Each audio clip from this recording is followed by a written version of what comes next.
What if I told you that the real reason you're waking up 2, 3, or even 5 times every night isn't your bladder at all?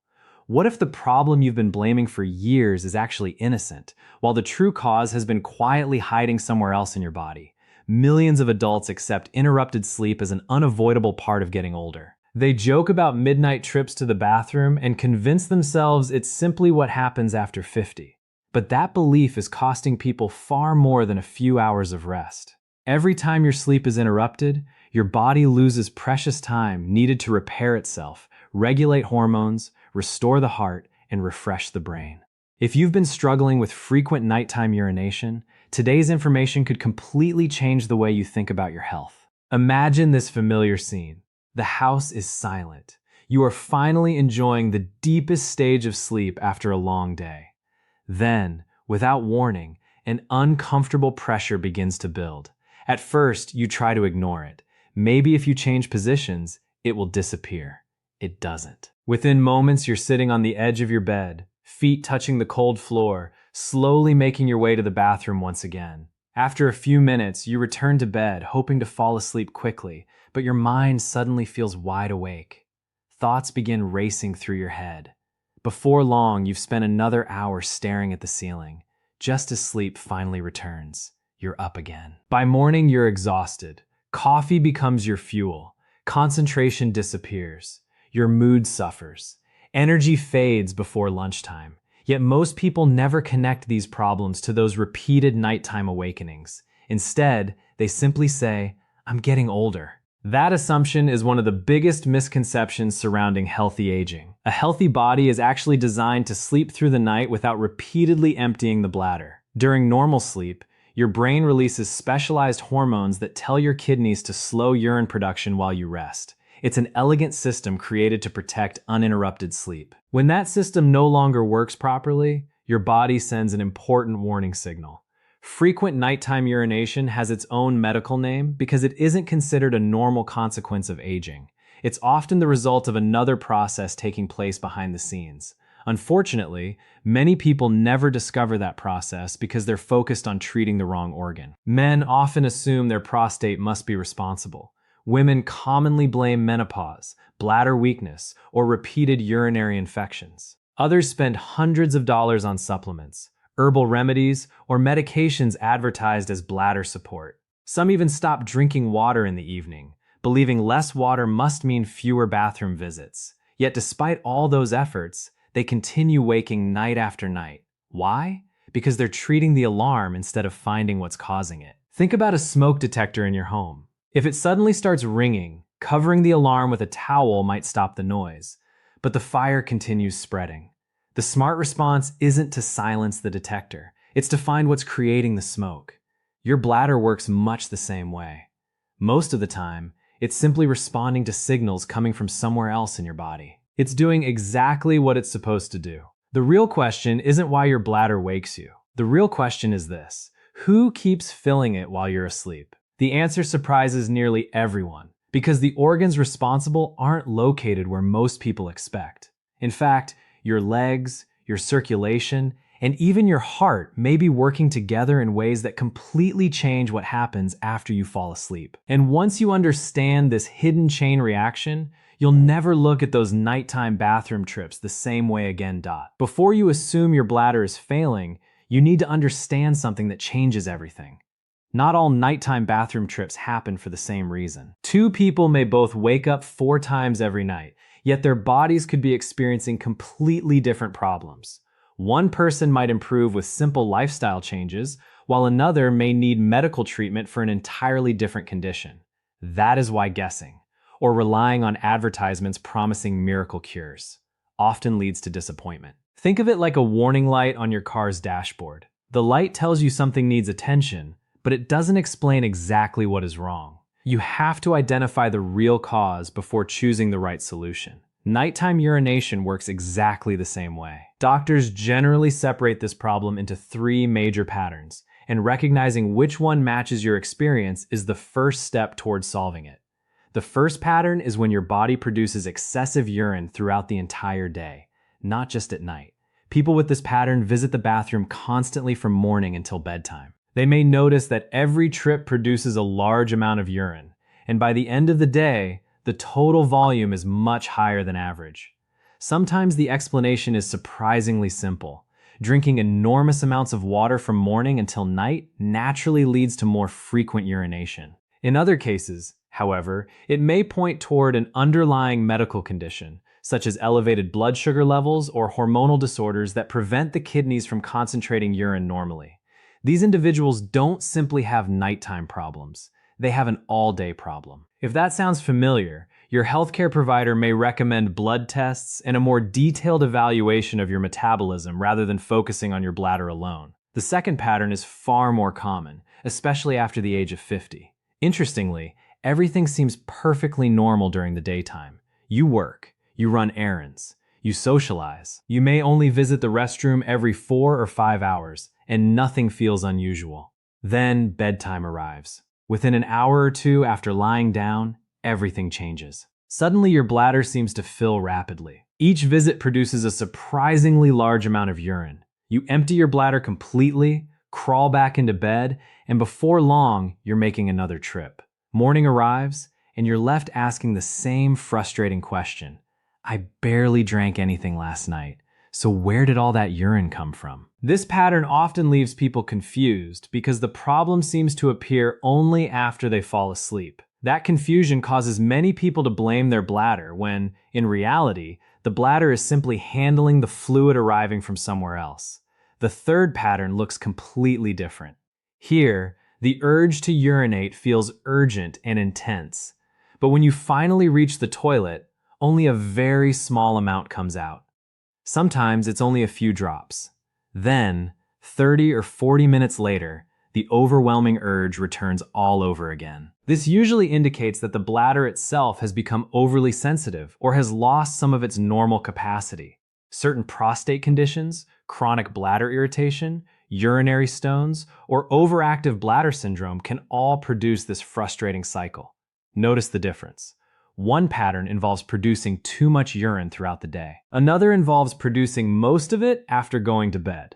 The third involves frequent urges without much urine at all. Those differences matter because each requires a different solution. Treating the wrong problem is like wearing reading glasses when you actually need hearing aids. It simply won't solve what's bothering you. Many people spend years treating their bladder without ever asking whether their bladder deserves the blame in the first place. I remember one patient who had reached exactly that point. He had become convinced that something was seriously wrong with his prostate. For months, he had purchased supplements, herbal remedies, and every over-the-counter product he could find. He even stopped drinking water in the evening, believing less water would finally let him sleep through the night. Nothing worked. Instead, his nights became even more miserable. By the time he walked into the clinic, dark circles surrounded his eyes, exhaustion showed in every movement, and he carried a thick folder filled with medical reports. He looked at me and said quietly, "Doctor, I can't live like this anymore." At first glance, everything pointed toward a bladder or prostate problem. But after asking just a few unexpected questions, the entire picture changed. And the real cause had absolutely nothing to do with either one dot. The exhausted man sitting across from me looked exactly like hundreds of others I had seen before. He wasn't complaining about pain. He wasn't worried about burning during urination. His biggest problem was simple. He couldn't remember the last time he had slept through the night. For months, he had convinced himself his prostate was the enemy. Every commercial he watched, every article he read, and every conversation with friends seemed to point in the same direction. So he bought prostate supplements, herbal remedies, and expensive bladder support products. He even stopped drinking water after dinner, believing that would finally solve the problem. Instead, his nights became even worse. When I reviewed his medical reports, something immediately stood out. His prostate tests were reassuring. His bladder scan looked normal. There were no obvious signs of stones, severe enlargement, or anything that could explain why he was waking 4 or 5 times every night. If his urinary system appeared relatively healthy, then something else had to be driving the problem. So I stopped asking questions about his bathroom habits. Instead, I asked about the rest of his day. "Do you ever become short of breath while climbing stairs?" He hesitated. A little, he admitted. I usually need to stop for a moment before reaching the top. By evening, do your socks leave deep marks around your ankles? He looked surprised. Actually, yes. I thought everyone had those. Do your shoes ever feel tighter at night than they do in the morning? Again, the answer was yes. Those three simple answers completely changed the direction of the conversation. The problem wasn't beginning inside his bladder. It was beginning much lower, in his legs. To understand why, imagine carrying a heavy backpack filled with water all day long. As you walk, stand, and sit upright, gravity is constantly pulling everything downward. Blood, lymphatic fluid, and water naturally move toward your feet and lower legs. When we're young, our circulation handles this beautifully. Healthy veins contain tiny one-way valves that help move blood back toward the heart. Every step we take acts like a second heart, squeezing the muscles in our calves and pushing blood upward against gravity. It's an incredibly efficient pumping system. But over time, things begin to change. If we spend long hours sitting, if we become less physically active, if our veins gradually lose some of their elasticity, that natural pumping system becomes weaker. Instead of flowing smoothly back toward the heart, some fluid begins collecting in the tissues of the lower legs. At first, you barely notice it. Your ankles may feel slightly heavier by evening. Your socks might leave faint impressions on your skin. Your shoes may fit a little tighter than they did that morning. Most people ignore these signs because they don't seem important. But your body has quietly been storing a surprising amount of fluid. Now picture what happens when bedtime arrives. All day you've been standing or sitting upright, allowing gravity to keep much of that extra fluid in your legs. Then suddenly, you lie flat. The position of your body changes completely. Gravity is no longer pulling fluid toward your feet.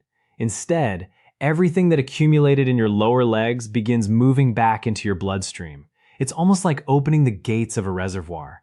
Within a relatively short time, your circulation receives a large wave of returning fluid. Your heart immediately notices the increase. To protect itself from becoming overloaded, it sends powerful chemical signals that instruct your kidneys to remove the excess water as quickly as possible. The kidneys simply obey those instructions. They begin filtering more fluid. Urine production increases dramatically. Before long, your bladder fills. You wake up. You empty it. You return to bed. But here's the problem. Not all the stored fluid has returned yet. The process continues. More fluid leaves your legs. More reaches your bloodstream. Your kidneys continue filtering. Your bladder fills again. Another trip to the bathroom. Then another. And another. Suddenly, the mystery begins making perfect sense. You weren't producing all that urine because you drank too much water before bed. You were eliminating fluid that had quietly collected in your legs throughout the entire day. Your bladder wasn't creating the problem. It was simply carrying out the final step in a much larger chain reaction involving circulation, gravity, your heart, and your kidneys. Once my patient understood this explanation, he finally realized why every prostate supplement had failed. He had been trying to repair the wrong system all along. But recognizing the cause is only the beginning. By now, one thing should be clear. If your bladder is only responding to fluid that has returned from your legs, then treating the bladder alone will never solve the problem. The real question becomes, how do you know if this is happening to you? The good news is that you don't need expensive scans or complicated medical equipment to notice the early warning signs. In many cases, your body has already been giving you clues. You simply haven't known how to recognize them. Let's begin with the first and easiest test. At the end of the day, sit down somewhere comfortable and expose your lower leg. Find the front of your shin, the hard bone that runs between your knee and your ankle. Now press your thumb firmly into the skin just above your ankle for about 10 to 15 seconds. Don't just tap it. Apply steady pressure. Then remove your thumb and look closely. If the skin immediately returns to normal, that's generally reassuring. But if a small dent remains for several seconds before slowly disappearing, your body may be holding onto excess fluid in the tissues of your legs. Many people are shocked the first time they perform this simple test. Their legs don't appear swollen. They aren't in pain. Yet that tiny indentation tells an important story. It suggests that fluid has been collecting throughout the day instead of circulating efficiently back toward the heart. Now imagine that same fluid returning to your bloodstream after you lie down to sleep. Suddenly, those repeated nighttime bathroom trips begin to make much more sense. The second test requires a little more patience, but it provides valuable information. Choose one day when you're mostly at home. Using a measuring container, keep track of how much urine you produce during the daytime and how much you produce overnight, including your first trip to the bathroom after waking in the morning. When you add everything together, compare the totals. If more than 1/3 of your total daily urine is produced during the nighttime hours, your kidneys may be shifting too much of their workload into the night.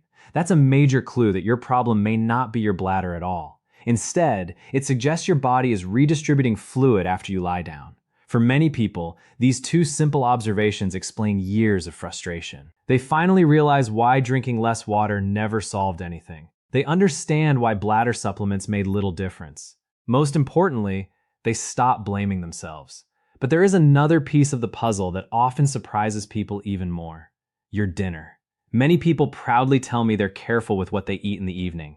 I don't eat potato chips. I avoid adding extra salt. I stay away from fast food. Then I ask them exactly what they had for dinner. The answers usually sound something like this: a ham sandwich, cheese and crackers, a bowl of canned soup, some processed meat with bread. None of those meals taste especially salty, but appearances can be deceiving. The majority of the sodium we consume doesn't come from the salt shaker sitting on the kitchen table. It comes from processed foods that quietly contain large amounts of hidden sodium: cheese, processed meats, sausages, packaged soups, sauces, bread, frozen meals. Even foods advertised as healthy may contain far more sodium than people realize. Here's why that matters. When you eat a salty meal in the evening, your body temporarily holds onto extra water to maintain the proper balance of fluids. Hours later, while you're sleeping, your kidneys begin removing that excess sodium.